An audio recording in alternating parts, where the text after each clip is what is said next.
Bonjour. L'attentat déjoué hier peut-il modifier le cours de l'élection présidentielle ?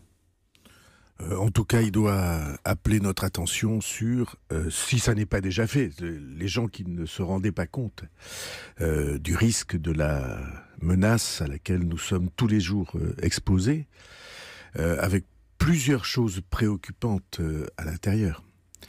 La première de ces choses préoccupantes, c'est qu'une fois de plus, c'est en prison que la radicalisation s'est jouée.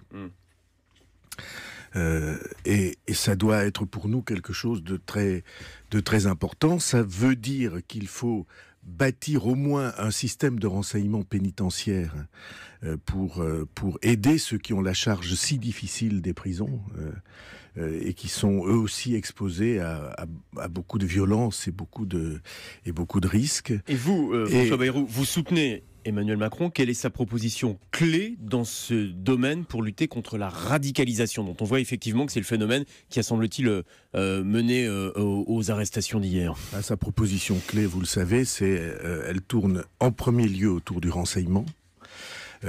Ça n'est pas un hasard si Jean-Yves Le Drian, le ministre de la Défense, qui a la charge de la lutte contre Daesh depuis des années, est à côté de lui et le soutient. Ce n'est pas un hasard si... C'est le cas dans un meeting ce soir à Nantes, d'ailleurs. Ils seront ensemble ce soir à Nantes. Ça n'est pas un hasard si le patron du RAID a décidé de le rejoindre, avec cette idée qu'il faut que nous soyons armés et en même temps que nous suivions au fur et à mesure qu'ils se produisent l'évolution des menaces. Marine Le Pen a fait son thème privilégié de cette menace de campagne. Elle l'accentue d'ailleurs dans les derniers jours qui nous séparent avant le premier tour. Elle dit « Avec moi, il n'y aurait pas eu de Mohamed Merah ni les terroristes migrants du Bataclan ». Est-ce qu'elle a préempté ce sujet ? Sûrement pas. Celui ou celle qui peut dire « Avec moi, il n'y aurait pas eu de terrorisme », celui-là est un menteur. Est quelqu'un qui essaie d'abuser l'opinion publique.